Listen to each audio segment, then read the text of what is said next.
one of my life companions forever. This is indeed my favorite Hauser that I have ever played. This is number 852, made by Hauser II.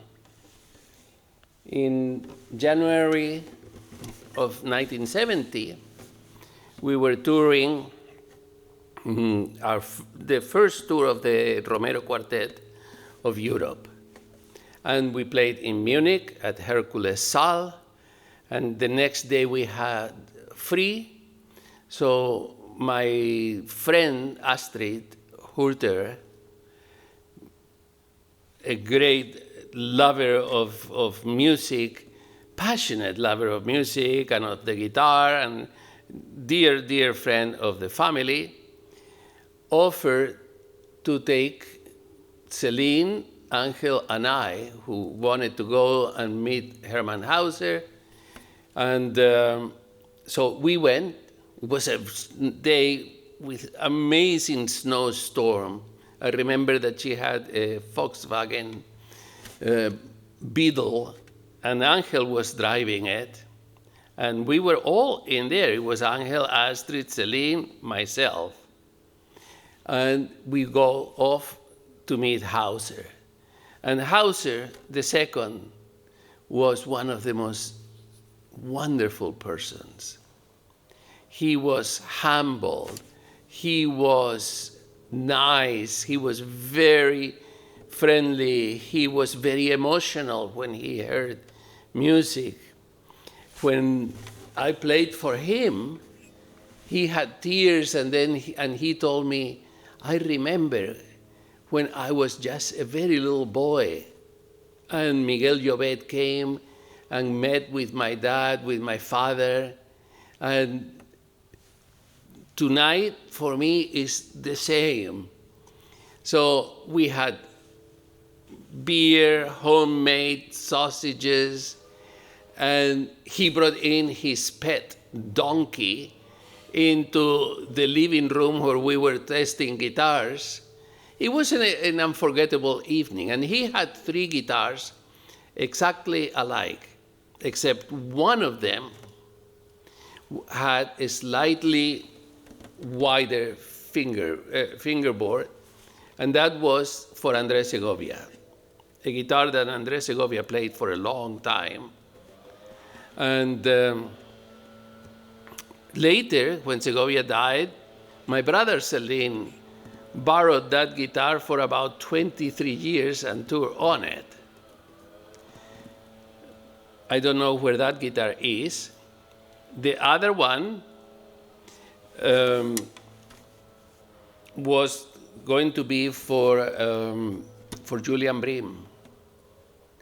And a third one that was going to be for Michael Lorimer, a dear friend of mine, an old student of Segovia. The one that I fell in love with was the one for Michael Lorimer. That's what he told me. That's what Hauser told me, that I could not buy it because it was made for Michael Lorimer. And he said that with a complete straight face for the entire evening.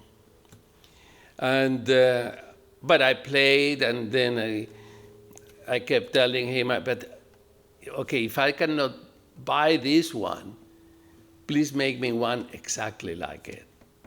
Oh yes, I will do it, but it's going to be a while. At the end of the evening, it was almost 3 o'clock in the morning. I had the guitar. I didn't want to let it go of my hands, but he took the guitar and brought it back and gave it to me, and he had put a label on it that says, Gebaut für Pepe Romero by Hermann Hauser, made for Pepe Romero. And I took it and played on this guitar. I did so many concerts. This guitar tour with me all over the world with Jesse Norman. Jessie Norman, one of the greatest sopranos of all times. We did many concerts together, and they were all done on this guitar. Her voice was magnificent, but enormous, and this guitar just matched it beautifully. With this guitar, I did many, many things, and she remains very dear to my heart.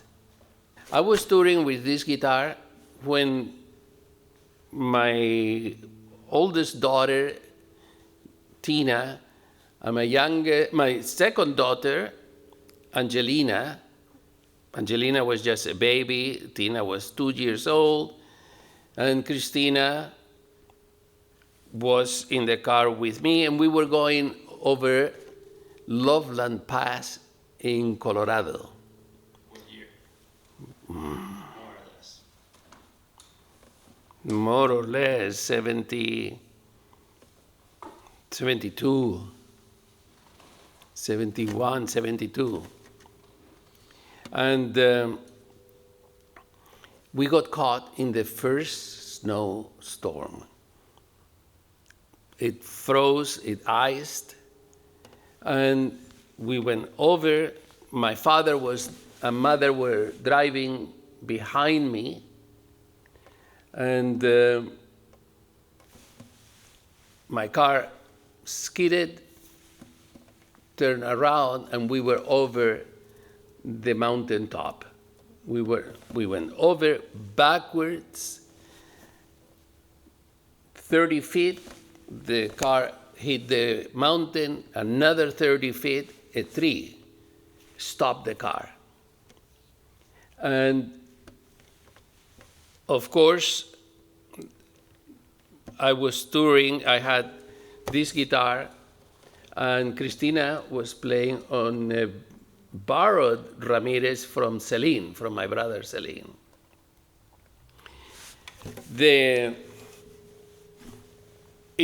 I'm not going to go into the details. We were all okay. Christina broke her left arm and had to have surgery for it. Ambulance, a young group of mountain climbers came down, rescued us. I, who have never been a sportsman, had to climb up with a rope to the mountaintop.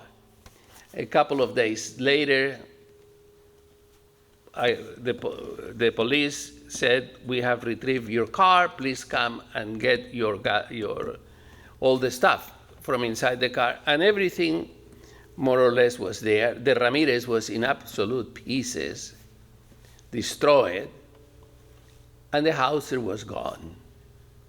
And I thought, for sure, the Hauser has just flew off, and at the bottom of the mountain was a river. I thought the guitar fell off into the river. I asked the policeman, "Did you search the surrounding?" Yes, there was absolutely nothing there.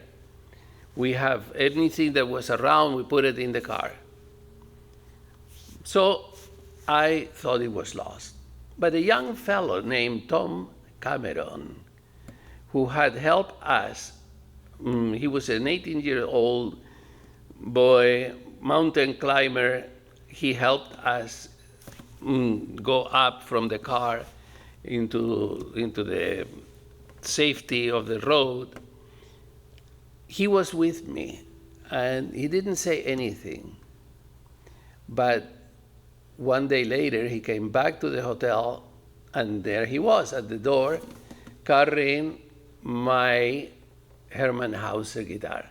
He had gone back to the mountain, and he figured the guitar must have been hidden under snow because the storm continued. It covered it, and it was right by where the car was. I opened the case, and it had a crack. You cannot see it because this is another one of Urus's. No, this was done by Bob Mattingly. This was Bob Mattingly. He fixed it. It's absolutely fine. But when I got the guitar, she even was in tune. And I offered to give Tom some money, whatever he wanted. And he said, no, all I want is to hear the guitar. If I went and retrieved it, I at least want to hear it. To make it short, Tom came, stayed with me and with Christina for a couple of months, helping with her recovery and taking care of Angelina and of Tina, and learning guitar from me. And Tom went on to become a professional guitarist.